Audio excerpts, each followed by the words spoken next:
e queria, antes de iniciar o meu pronunciamento, que é sobre um tema específico das universidades estaduais, em particular da Universidade Estadual do Rio de Janeiro, da UERJ, falar um pouquinho sobre a Previdência. Porque o impacto da reforma da Previdência não vai ser apenas sobre a vida das pessoas, do trabalhador do campo, do agricultor, da mulher que vai ter que trabalhar mais tempo, né? As professoras 15 anos a mais, as mulheres trabalhadoras rurais 10 anos a mais. Não vai ser só sobre isso, vai ser sobre a vida do país. O doutor, professor Márcio Postman, da Unicamp, num debate, numa conferência que fez recentemente sobre a Previdência, trouxe alguns dados interessantes, senador Paim, sobre o impacto da reforma na macroeconomia brasileira. Ele diz o seguinte: de cada R$10 que circula no país, R$4 tem origem em benefícios previdenciários. Então, 40% do dinheiro que circula tem origem em benefício previdenciário. Porque depois que nós universalizamos a Previdência, a partir da Constituição de 88, e que ampliamos os benefícios e melhoramos o salário mínimo, isso teve um impacto muito grande no enfrentamento à pobreza e à miséria nesse país. Então, mexer com isso é você desequilibrar uma base forte da economia. 40% do dinheiro em circulação nesse país vem da Previdência, vem de benefícios previdenciários.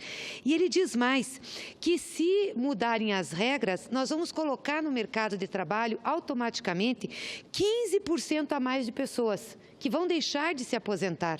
Ou seja, essas pessoas vão disputar o mercado de trabalho, numa situação que nós já temos problemas de emprego, senador Requião, nós vamos passar de 13% de desempregados para 25%. Então, olha o impacto que isso vai dar, são mais 12 milhões de pessoas disputando as vagas no mercado de trabalho. Isso vai ter impacto nos salários, vai ter impacto na renda das pessoas, na remuneração, e vamos ter uma perda na arrecadação da própria Previdência de 7% a 8%. Esses dados são dados muito importantes, estava ali conversando com o senador Requião, que me mostrou, inclusive estão publicados no Brasil de Fato, jornal online que temos do Brasil de Fato, que tem feito um belo trabalho de acompanhamento sobre os impactos da reforma tributária e traz essa palestra do professor Márcio Postman, que mostra com muita clareza o que significa o impacto da Previdência. Então, eu não tenho dúvidas que isso vai ser uma catástrofe para o país, assim como já está sendo a catástrofe da PEC 55. Que foi aprovada aqui, que é a Emenda Constitucional 95. É lamentável que nós estamos vendo hoje o governo se justificar para tentar recompor um déficit de bilhões de reais. Porque se ele não recompor isso, ele vai ter esse déficit elevado para 197 bilhões. Ou seja, são 58 bilhões a mais de rombo nas contas. Vão cortar 40 bilhões das despesas e vão ter aí 16 bilhões de receitas extraordinárias e de aumento de tributo. Isso vai ser a base para o orçamento de 2018, que essa casa aprovou, que vai ser o que gastar em 2017, mais a inflação. Então, imagina, se esse orçamento já está absurdo, imagina como será o orçamento de 2018. Senador Paim, é erro em cima de erro desse governo. É um governo que não tem capacidade gerencial, política, de governança do país. Como é que pode fazer tanta coisa errada ao mesmo tempo e propor tantas reformas equivocadas para acabar com a vida do povo brasileiro? E aí não é uma questão de fazer contas, não, é uma questão de ser ruim com a população, senador Cristóvão. Porque essas contas que nós estamos vendo hoje da Previdência, que nós estamos fazendo, a reforma impacta mais na nossa economia, vai trazer mais prejuízo para o nosso fiscal do que a Previdência continuar assim. Imagina, vai dar um efeito de queda na arrecadação da Previdência de 7% a 8%, porque vai tirar de circulação grande parte do recurso que hoje é base da economia. 40% do que circula na economia brasileira vem de benefício previdenciário. Então, imagina isso, o impacto na arrecadação, o impacto no fiscal. Vai ser uma tragédia. Então, é um cálculo burro que eles estão fazendo. Nós estamos perdendo no fiscal agora, mas eles têm que ver que não estão perdendo, que os recursos da Seguridade dão base para a gente pagar os benefícios previdenciários. Se nós não tivéssemos a DRU e se o regime próprio de previdência dos servidores não fosse colocado lá como uma despesa da Seguridade. Então, essa CPI da Previdência, eu tenho certeza, ela vai ser um norte, um clareador, vai colocar a luz sobre esses números para que a gente corrija isso. Senão nós vamos desestruturar já a cambaleante economia brasileira que nós temos. E não é por outro motivo, senador Cristóvão, que hoje o Instituto Ipsos traz a divulgação de uma pesquisa, e eu pude acompanhar aqui pelo site 247 e também pela revista Fórum, de uma pesquisa que diz que 90% dos brasileiros dizem que o Brasil do Temer está no rumo errado, que o Fora Temer unifica o país. Aí não é possível dizer que somos nós de esquerda, do PT, que somos oposição, que conseguimos isso. Até porque a nossa, digamos assim, nosso apoio político anda muito escasso, não é mesmo, senador Paim? Muito escasso. Então, nós não mobilizamos isso. As pessoas estão vendo o que está acontecendo. 90% diz que esse país não tem rumo. E não tem, senador Cristóvão. E sabe por que não tem? Primeiro, nós temos um governo fraco, que não pensa no país, que pensa em interesses pequenos e cotidianos. Segundo, a economia está sendo gerida por quem tem cabeça financeira, do rentismo. Portanto, tem que cortar previdência, tem que cortar recursos do orçamento, tem que fazer reforma trabalhista, ou seja, para a gente privilegiar um outro mundo, o mundo da rentabilidade, o mundo dos juros e o mundo que é um mundo mais empresarial. É essa a cabeça. Então, a economia está dada a essa gente. Terceiro, uma parte dos setores dominantes do Brasil está pensando naquilo que é melhor para si, está querendo defender o seu. E quarto, nós temos uma guerra na burocracia estatal, senador Requião, que estão disputando os nacos de poder do Estado. Ministério Público, Judiciário, o Executivo, o Legislativo. Imagina, essa gente não tem uma coesão da burocracia estatal, cada um está disputando poder. Não pode dar certo um país assim. Portanto, 90% dos brasileiros está olhando para esse governo e está dizendo não vai dar certo, vai dar com a cara no muro. Está errado o que está acontecendo no Brasil. O Temer é um dos políticos mais impopulares, tem 80% de rejeição. 80% de rejeição. E a mesma pesquisa dá grande rejeição também para as lideranças do PSDB. Aí, pasme, o político com maior popularidade no Brasil, quem é? Luiz Inácio Lula da Silva. Pode ter grande rejeição, mas é o que tem maior popularidade.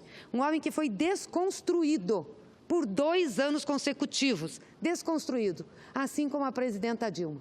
Então, o pessoal aqui que apoiou a retirada da Dilma, que apoiou o golpe, as lideranças aqui são as que têm menor popularidade. E vão dizer o seguinte, não, nós articulamos, foi o nosso discurso aqui, foi a oposição. As pessoas estão vendo o que está acontecendo, estão olhando que o Brasil está se desintegrando. Tudo que nós conquistamos, o mínimo de estado de bem-estar social que nós conquistamos nesse país, com a Constituição de 88, foi para o ralo.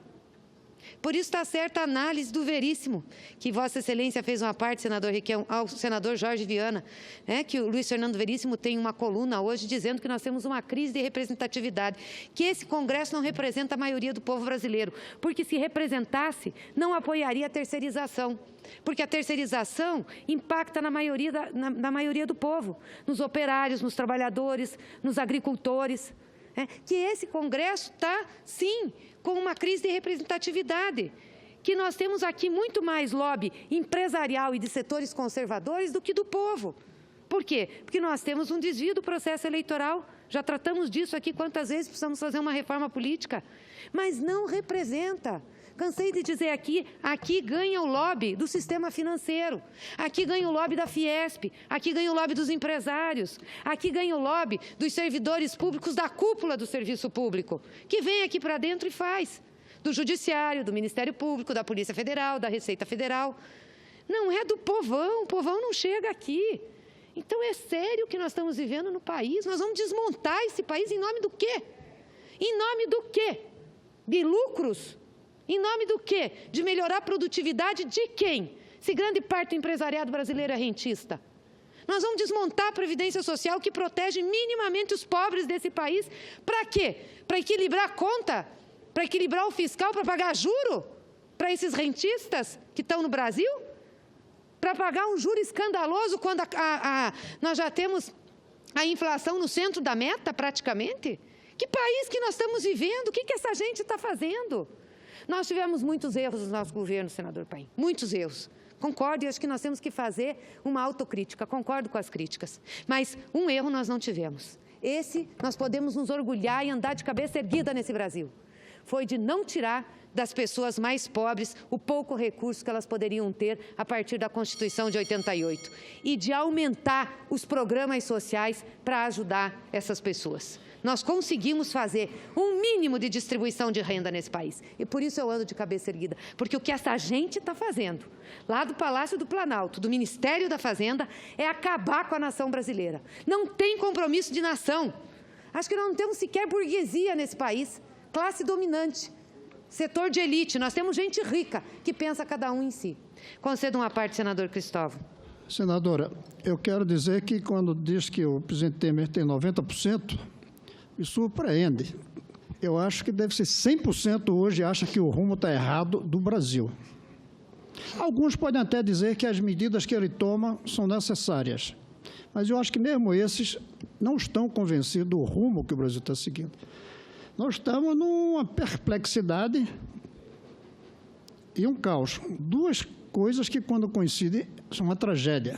É como se tudo estivesse pelo avesso e as mãos estivessem amarradas.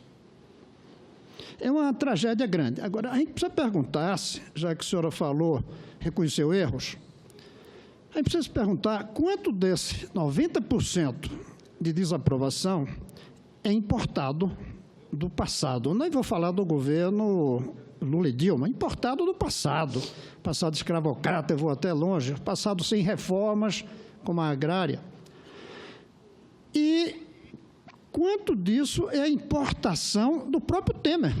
O Temer foi importado do governo anterior. Foi eleito 2 vezes. Na verdade, votaram nele 4 vezes. A presidente Dilma tem mensagens fortíssimas dizendo que ele é o melhor presidente que poderia existir se alguma coisa acontecesse a ela.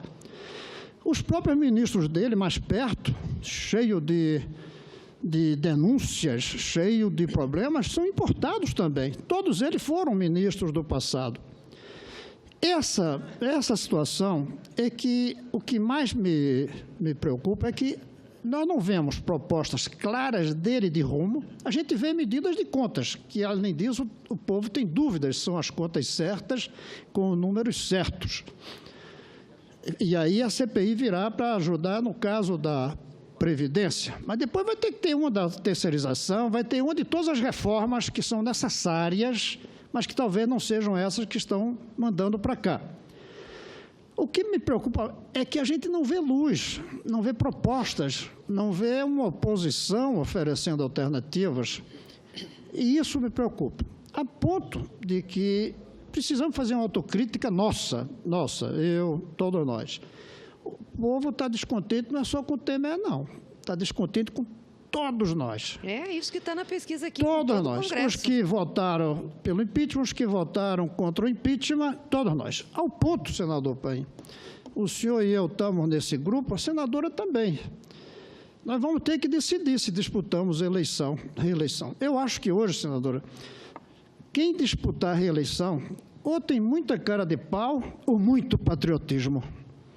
Ou muito cara de pau por se expor a uma provável derrota. Eu estou falando de todos nós, veja bem, insisto. Ou uma vitória que vai carregar nas costas problemas seríssimos que o Brasil hoje tem. Aí precisa muito patriotismo. Ou é muito cara de pau achar que o povo vai perdoar os votos que nós demos, as posições que nós tomamos, ou patriotismo muito grande de poder continuar nessa atividade em um período de desagregação que a gente começa a ver na sociedade. Em pequenos gestos. Hoje de manhã o Bom Dia Brasil mostrava a quantidade de assaltos nas escolas. E agora não se assalta mais no fim de semana para roubar o computador. Agora se entra na hora da aula para roubar os alunos. Estava lá a matéria. Ou seja, isso se generaliza de uma tal maneira que a gente está perdendo, já perdeu e não percebe o controle completo. Então, quando a senhora diz que reconhece que cometeram erros, eu acho que a gente deve não mais se preocupar com os erros do passado. Deveríamos discutir, e aí não só a senhora, não só o PT, não só os partidos, nós todos fazemos uma análise de onde é que nós estamos errando agora. Quais são os erros que nós estamos cometendo neste momento? Os que do presidente Dilma, do Lula, eu não estou mais preocupado. Aliás, eu fui um dos que mais alertou aqui de que se cometia erros na economia. Mas não estou mais preocupado com aqueles erros. Eu estou preocupado com os erros de hoje, mas não estou preocupado só com os erros do governo Temer, não. Eu estou preocupado com os nossos também. E no governo Temer, eu estou preocupado com erros, é verdade, mas estou preocupado mais ainda com a incompetência para explicar ao povo os acertos. Que tem coisas acertadas. Está conseguindo reduzir a inflação. Mas não tem economia, tem que cair a inflação. Muito bem, mas está conseguindo. E isso é importante para o consumidor, isso é fundamental. Mas não tá, pela primeira vez, consumindo, senador Cristóvão. Muito bem, mas eu sei, eu não estou deixando de reconhecer isso, não. A inflação está baixa porque não tem atividade econômica. Muito bem, senador. Agora, querer voltar ao velho estilo do passado, de dinamizar com inflação, prejudica também os pobres que a senhora não dinamizou com a aqui. inflação. Então, a senhora não quer inflação. Então, tem que reconhecer que a queda da inflação é boa. Eu quero economia. Então, reconhece que é boa a queda da inflação. Eu quero economia. Uma inflação que cai por uma economia inoperante, para mim não adianta, senadora, porque causa desemprego. Desculpe, eu disse que não queria ver o passado. Mas no governo que a senhora defendeu tanto aqui, tinha inflação alta e recessão. Inflação alta no final do governo Dilma. Não importa, mas teve inflação alta. No governo Lula e no início do governo Dilma não teve. Mas... E recessão também não. Recessão nós estamos agora. Não, teve recessão. Não, senadora, vou lhe falar. Senadora, teve 2 anos de recessão e com inflação. De recessão não teve 2 anos de recessão. Mas eu vou lhe falar. Um ano e meio. Teve 1 ano e meio de recessão. Teve 1 ano de queda de PIB sobre o nosso governo. Então, depois agora está tendo recessão, porque é o 2º ano esse governo está com 6 meses. Mas eu não vim aqui defender esse governo. Mas está com 6 meses. Essa recessão é consequência... Esse governo é indefensável. Essa concessão é da tendência que vem do passado, senadora. A senhora disse que reconhece que cometeu erro. Então, vou lhe dizer os erros que eu acho que nós cometemos aqui. Então, reconheça que houve erros. Reconheça. Vou lhe dizer. Não está querendo reconhecer. Não, vai reconhecer os do Temer. Não, vou reconhecer os nossos. Vou lhe dizer quais são os nossos aqui. Muito bem. Então, esse eu não vou entrar. Eu nem ia falar nisso, eu disse. Faço um apelo aos dois, que o senador Ataíde tem que pegar o voo também, dentro do possível, se puder. Eu não quero discutir os erros do passado. Passou. Eu fui aqui um dos que mais alertou, mas passou. É hora da gente discutir os nossos erros de todos. Temer mais ainda, porque está na presidência. Mas os nossos também. Nós não estamos sabendo nos encontrar em busca de uma proposta. Nós estamos como grupos sectários, eu, cada um, sem nos encontrar, sem procurar um ponto comum para que a população não seja 100% achando que o rumo está ruim. E o povo tem razão, 100% de achar que o rumo está ruim, ainda que haja medidas corretas.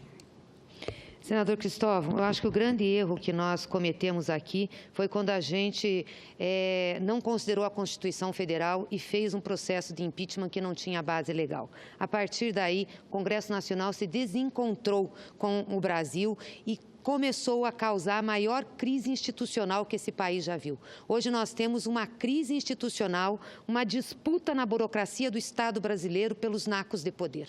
Ministério Público, Judiciário, Executivo, Legislativo. A hora que nós rasgamos a Constituição e admitimos retirar uma presidenta que tinha sido eleita sem ter crime de responsabilidade, nós demos condições ao Brasil de estar vivendo isso. Um grande erro que nós tivemos foi ter feito aliança com o PMDB e ter Michel Temer de vice. Esse foi um grande erro. O outro grande erro que nós fizemos foi ter levado Joaquim Levy, em 2015, para o Ministério da Fazenda. Esse foi um baita erro, porque nós íamos começar a recuperar a economia, inclusive com medidas de estímulo ao consumo. E ele foi lá e freou, fez exatamente o que esse governo está fazendo. E aí esse governo entrou e aprofundou as medidas do Joaquim Levy. Nós merecemos fazer essa autocrítica por conta disso. Nós aprofundamos a crise econômica nesse país. Agora, a importação dos erros do Temer não vem dos governos Lula e Dilma, não, porque esses governos foram um marco nesses 500 anos de história do Brasil, assim como foi o governo de Getúlio, assim como foi o governo de Jango. Um marco por quê? Porque colocou outras prioridades no centro da política e da economia, colocou os pobres, as pessoas mais comuns, mais simples, que precisavam ter políticas públicas. Nós fomos reconhecidos internacionalmente pelos programas que nós fizemos, pelo Bolsa Família, mas também pela valorização do salário mínimo, pelo Minha Casa Minha Vida, que nós discutimos aqui, senador Paim, pelo conteúdo nacional, pela interiorização dos investimentos da Petrobras, que hoje está fazendo plataforma em Singapura e na China e deixando o nosso povo desempregado. Então, o governo Lula e o governo Dilma foram um oásis nesse período desmantelado da economia brasileira. O que Temer está importando são os erros de trás, são os erros de quem sempre governou esse país, que governou para os ricos, que governou para uma elite, que governou para aqueles poucos que têm dinheiro. E estão governando de novo para os poucos que têm dinheiro. Ou seja, o Temer tem grande ouvido para os empresários, mas nenhum ouvido para o povo brasileiro. Senador Requião, uma parte rapidinho, porque eu sei que nós estamos com horário aqui. O desenvolvimentismo no Brasil caminhou bem até os anos 80. Getúlio Vargas no comando do país, e mesmo durante o período militar, nós tivemos investimentos enormes em infraestrutura. Depois veio a história do dependentismo, da política do Fernando Henrique Cardoso. E se temos que reconhecer erros, ela perpassou todos os governos de então. O governo do Collor, o governo do Lula, o governo da Dilma, e continua agora exacerbadamente nesse período do Michel Temer. Mas estabelecer uma relação entre o déficit público e a inflação e os juros não encontra suporte na realidade. Durante o período do Lula, nós tivemos superávites fantásticos, principalmente no momento em que a China acelerou o seu desenvolvimento e nós tivemos a elevação do preço e da quantidade na venda ou na compra pela China das nossas commodities agrícolas e minerais. Mas a inflação continua alta. Então, o erro está onde? O erro está na concessão do comando da economia pelos bancos e pelo capital financeiro. É isso aí. Agora, o que se pode fazer? O Trump deu a solução há muito pouco tempo atrás. O que o Trump disse? Não haverá desenvolvimento econômico sem investimento e sem salário. Se não houver investimento e não houver salário, não há desenvolvimento econômico. E a lição vem lá de trás, do New Deal, do Franklin Delano Roosevelt, e da nova política alemã do Hjalmar Schacht. O que aconteceu lá? Pesados investimentos públicos, com déficit, senador Cristóvão, mas o déficit do investimento público fez retornar o círculo virtuoso da economia. E como é que o Roosevelt enfrentou uma crise semelhante à que nós estamos vivendo? Reduziu a carga horária dos trabalhadores para aumentar o número de empregados, e aumentou o salário, criando o consumo interno. E, paralelamente a isso, fenomenais e deficitários investimentos públicos em infraestrutura. Eram os portos organizados pelas instituições do município, do Estado e da União, grandes investimentos públicos fizeram retornar o processo de desenvolvimento econômico. O que é que nós estamos vendo hoje? Esses malucos congelaram com a tal PEC 241 todos os investimentos do Brasil. Estão congelados, não se admite o déficit que salvou a Alemanha e que salvou os Estados Unidos. E agora querem cortar os recursos da Seguridade Social, que compreendem, como Vossa Excelência acabou de demonstrar, lendo e explicando uma conferência do Pockmann, 40% de todo o dinheiro que circula no Brasil. Veja bem, a senadora falou em circulação, não falou no total dos investimentos. Mas é esta circulação que possibilita o comércio aberto, que viabiliza novas indústrias, que viabiliza o aumento da introdução tecnológica em pequenas e médias indústrias brasileiras. Ele está querendo cortar. Ele quer diminuir salário, diminuir investimento. Isso é uma loucura. É o fundo do poço. Eu acho que qualquer país sério teria decretado a interdição do Meirelles e do Moreira Franco. É absolutamente insuportável a soma dos erros que nós estamos vivendo. E qual é o resultado disso, senador Cristóvão?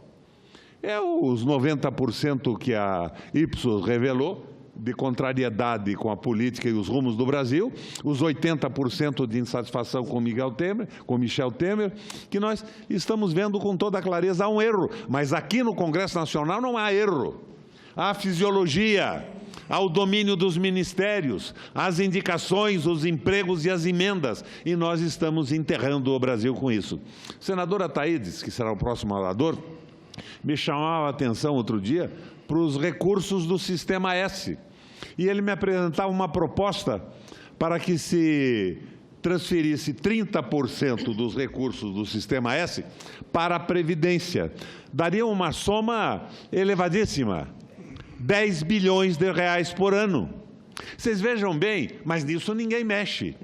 Nós estamos falando no déficit público, mas o déficit público surge em função, fundamentalmente, da dívida pública, que nunca foi auditada e que contabiliza juros simplesmente fantásticos. O que fez, inclusive, com que nosso herói do Partido Verde, o senador Álvaro Dias, subisse essa tribuna agora há pouco, dizendo que o déficit não é da Previdência, o déficit é da dívida pública, com juros rigorosamente absurdos. O que nos faz acreditar que o senador Álvaro Dias já está de saída do Partido Verde e vai para esse partido de face espanhola, uma espécie de um Podemos que se organiza no Brasil. Ninguém aguenta mais a política econômica desse governo.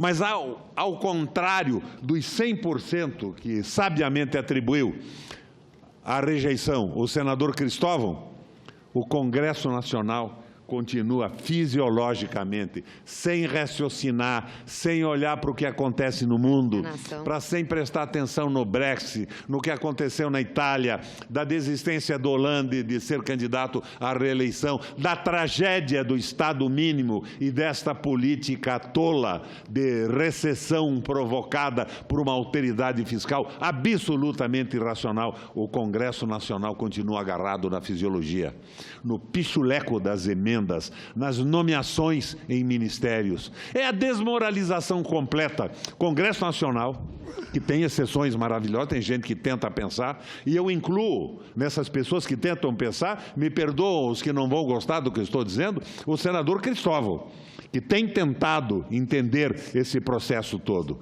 que se revolta, mas que eu acho que basicamente ele tem uma formação clássica na economia, que atrapalha um pouco a compreensão da nova economia alemã e do New Deal do Franklin Delano Roosevelt. Mas o Congresso não representa mais nada no Brasil como um todo, embora algumas pessoas tenham um comportamento diferenciado, e é bom que seja assim, senão o nosso desespero seria absoluto, senador. Seria maior. Presidente, só para lembrar uma coisa, não esqueçam que a política corretíssima do Lula, que eu apoiei aqui, foi feita por Meirelles e Palocci, e não era diferente disso.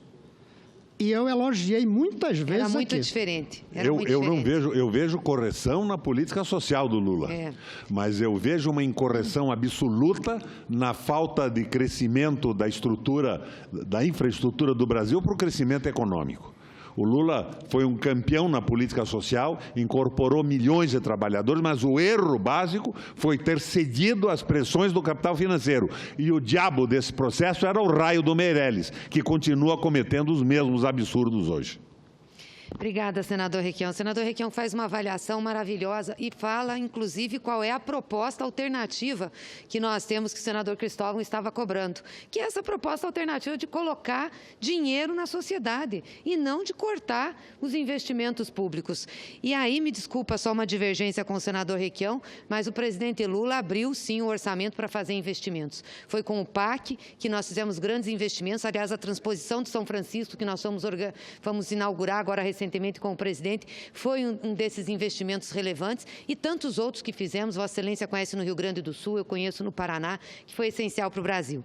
Eu queria encerrar aqui, para permitir que o senador Ataídes ocupe a tribuna, rapidamente falar sobre a Universidade Estadual do Rio de Janeiro, senador Paim. Eu, no último dia 17, estive na Universidade do Rio de Janeiro, a convite do movimento Resiste UERJ, para fazer uma palestra sobre a participação das mulheres na política.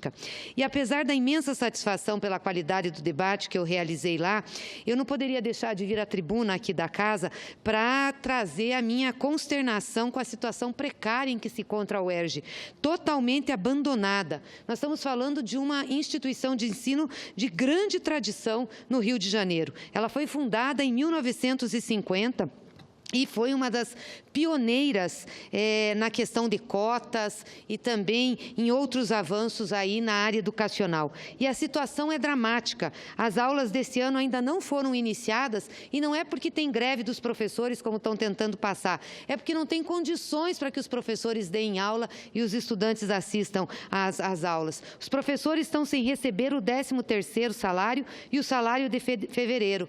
E os estudantes estão sem as bolsas. Os funcionários também estão sem os salários. Apesar de tudo isso, esses professores esclarecem à população o que está acontecendo com a UERJ e fazem uma resistência em nome da instituição. É uma situação deplorável que expõe à falência de um modelo de gestão que nunca prioriza a educação. A Constituição de 88, no seu artigo 207, outorgou à universidade pública a sua maior conquista, que é a autonomia universitária. A UERJ é, em números, maior do que muitos municípios. Possui cerca de 3 mil docentes, 6.500 técnicos e 31 mil estudantes. A movimentação diária alcança uma cifra de mais de 40 mil pessoas circulando nas suas dependências. Tem um hospital, que é o Pedro Ernesto, com todas as especialidades, uma policlínica, um instituto de aplicação, enfim, tem vários projetos acadêmicos. E no próximo dia 1º de abril, o Colégio de Aplicação da UERJ, o CAP, completará 60 anos. Vale destacar que a UERJ foi pioneira na democratização do ensino, primeiro com a implantação dos cursos noturnos e, nos anos 2000, sendo a primeira instituição universitária a adotar o sistema de cotas no Brasil. Infelizmente, essa situação da UERJ não é um caso isolado do Rio de Janeiro. Tem motivos muito semelhantes que passam fundamentalmente pela visão de mundo de muitos dos atuais gestores estaduais e federais, como é o caso lá do meu estado, o estado do Paraná. Nesta semana, entidades representativas dos professores denunciaram o governador Beto Richa, do PSDB, que reduziu pela metade a contratação de professores nas universidades estaduais do estado. Aquelas mesmas universidades, senador Requião, que Vossa Excelência teve tantos investimentos e deu tanto apoio. Segundo a do Unicentro, o Sindicato dos Docentes da Unicentro, Beto Richa cortou 55% das horas destinadas para a contratação de docentes nas instituições. Teria necessidade de contratação de 10.770 horas e o governo atualizou apenas 5.000. Nós estamos com problemas de cortes na UEM, na UEL, na Universidade Estadual de Ponta Grossa. A do Unicentro denuncia ainda Beto Richa pelo desmonte das instituições de ensino superior e isso trará impactos negativos no desenvolvimento da pesquisa e atividades de extensão junto à população. Vale lembrar que esse governador é o mesmo que persegue professores, que corta horas atividades e que desinveste na educação do Paraná. Eu não poderia deixar de fazer esse registro aqui. A situação deplorável que se encontram muitas das nossas universidades estaduais, como é o caso da UERJ e das estaduais do Paraná, e mesmo de algumas federais, decorre majoritariamente desse modelo de gestão neoliberal, privatista, que tomou conta da presidência da República a partir do golpe parlamentar sofrido pela presidenta Dilma Rousseff. É um modelo que está levando o Brasil cada vez mais para o fundo do poço. E termino aqui conclamando a população, as entidades, para amanhã, dia 31 de março, grandes manifestações, senador Paim, contra o desmonte do Estado brasileiro e preparando a greve geral do dia 28 de abril.